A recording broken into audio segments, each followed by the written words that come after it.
السلام علیکم ورحمۃ اللہ وبرکاتہ۔ ناظرین، ایک اور سوال کے ساتھ ڈاکٹر حافظ محمد زبیر صاحب کے پاس ہم موجود ہیں۔ ڈاکٹر صاحب کیسے مزاج؟ ڈاکٹر صاحب، ایک اور بڑا اہم سوال آج ہم آپ سے پوچھیں گے۔ بچپن سے سنتے آ رہے ہیں اس قسم کی باتیں، تو آپ سے گزارش ہے کہ اس کی وضاحت فرمائیں۔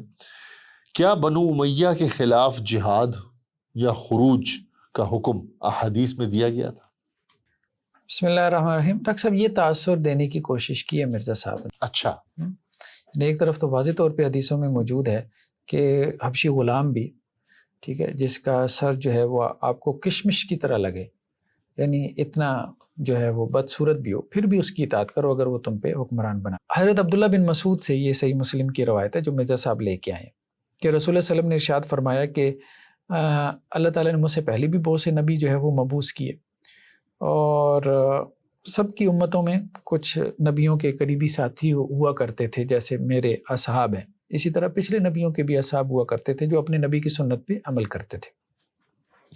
پھر ان حواریین یا ان اصحاب کے بعد پھر کچھ لوگ ان کے جانشین آتے تھے جو زبان سے وہ کہتے تھے جو کرتے نہیں تھے، ٹھیک ہے، اور جو کچھ کرتے تھے اس کا انہیں حکم نہیں دیا گیا ہوتا تھا۔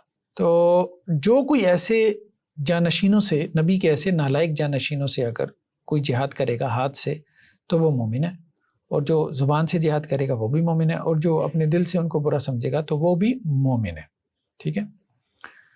تو یہ روایت ہے۔ اب اس روایت سے وہ کیا تاثر دے رہے ہیں کہ آپ صلی اللہ علیہ وسلم کہہ رہے ہیں پچھلے نبیوں کے بھی کچھ جانشین ہوئی ہے، پھر اس کے بعد کچھ جانشین ہوئے جو نالائق تھے، تو گویا کہ اللہ کے نبی صلی اللہ علیہ وسلم کے بھی کچھ جانشین ہوں گے جو نالائق ہوں گے۔ اچھا، اور وہ کچھ ایسی بات کہیں گے، ٹھیک ہے، جس پہ عمل نہیں کریں گے، اور جو انہیں حکم دیا ہوگا دین کی طرف سے وہ اس پہ عمل نہیں کریں گے، تو ان سے ہاتھ سے جہاد کرنا، وہی مطلب خروج، بغاوت، یہ جو ہے نا وہ مومن ہے، اور جو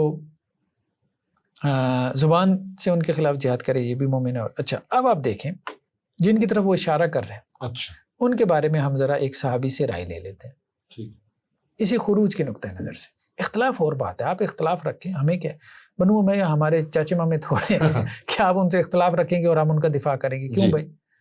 ہم صرف بات کرتے ہیں کہ انتہائی اس کی بات کرتے ہیں، جو آپ انتہا پہ چلے جاتے ہیں ہم اس کی بات، جی، یا جھوٹ کی نسبت کر دیتے ہیں ادھر۔ تو یہ جو آپ انتہائی بات کرتے ہیں ان کے لیے بغاوت کو آپ کیا کہہ رہے ہیں کہ جی جائز ہے، یہ بات غلط ہے۔ اب دیکھیں کہ یہ صحیح مسلم کی روایت ہے 1851، یزید بن معاویہ کے دور میں، یہ روایت پہلے بھی کہیں گزری ہے ہمارے کسی ایپیسوڈ میں، کہ جب واقعہ ہررا ہوا، ٹھیک ہے، تو حضرت عبداللہ بن عمر جو ہے وہ اس کے پاس گئے تھے، عبداللہ بن مطیع کے پاس، جو یہ باغیوں کا سردار تھا مدینہ کے اندر، اور یہ وہ تھا جو پہلے یزید سے بیعت کر کے آیا ہوا تھا۔ تو حضرت عبداللہ بن عمر کے لیے اس نے کہا کہ جی ان کے لیے گدا بچھاؤ۔ تو حضرت عبداللہ بن عمر نے کہا دیکھو میں تمہارے پاس اس لیے نہیں آیا کہ میں تمہارے پاس بیٹھوں یا تم میری کوئی جو ہے وہ مہمان نوازی کرو، میں تمہیں بس ایک حدیث سنانے ہیں جو میں نے اللہ کے وسلم سے سنی، کہ آپ صلی اللہ علیہ وسلم نے فرمایا کہ مسلمان حکمران کی اطاعت سے ہاتھ نہ کھینچنا، قیامت کے دن جو ہے نا وہ اللہ کے سامنے اس حال میں حاضر ہوگے کہ تمہارے پاس کوئی دلیل نہیں ہوگی، اور جو اس حال میں مرا کہ اس کے گردن میں حکمران کی بیعت کا کلادہ نہیں ہے تو وہ جاہلیت کی موت مرا۔ یہ سارا یزید کے کانٹیکس میں بات ہو رہی ہے کہ یزید جیسا بھی حکمران ہو، اور عبداللہ بن عمر ہی کہہ رہے ہیں، ٹھیک ہے، کیا کہہ رہے ہیں کہ یہ جو جہاد ہے نا اس سے مراد یہ نہیں کہ تم اس کے خلاف بغاوت شروع کر دو، یہ مراد نہیں ہے، ورنہ تو تم جاہلیت کی موت مرو گے۔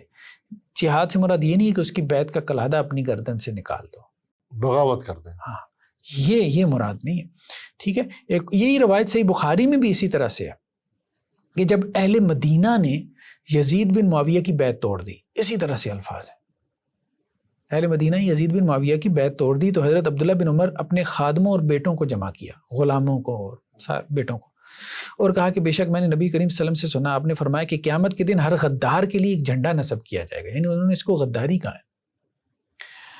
ہم نے اس شخص کی بیعت اللہ اور اس کے رسول کے نام پہ کی ہے، میرے نزدیک اس سے بڑھ کے کوئی غداری نہیں کہ ایک شخص سے اللہ اور اس کے رسول کے نام پر بیعت کی جائے اور پھر اس کے خلاف لڑائی کھڑی کر دی جائے۔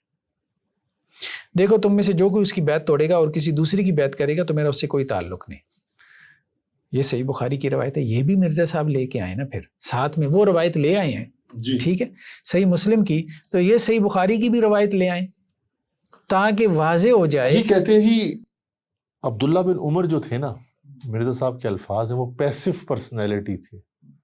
حضرت عبداللہ بن عمر جو تھے وہ پیسو پرسنالٹی تھے، یعنی کہ اتنے وہ اگریسو آدمی نہیں تھے. ٹھیک ہے، کسی کی پرسنالٹی کے بارے میں آپ کوئی تبصرہ کر سکتے ہیں، نہیں، لیکن میں سمجھتا ہوں پیسو پرسنالٹی کہنا بھی ان کو درست نہیں ہے.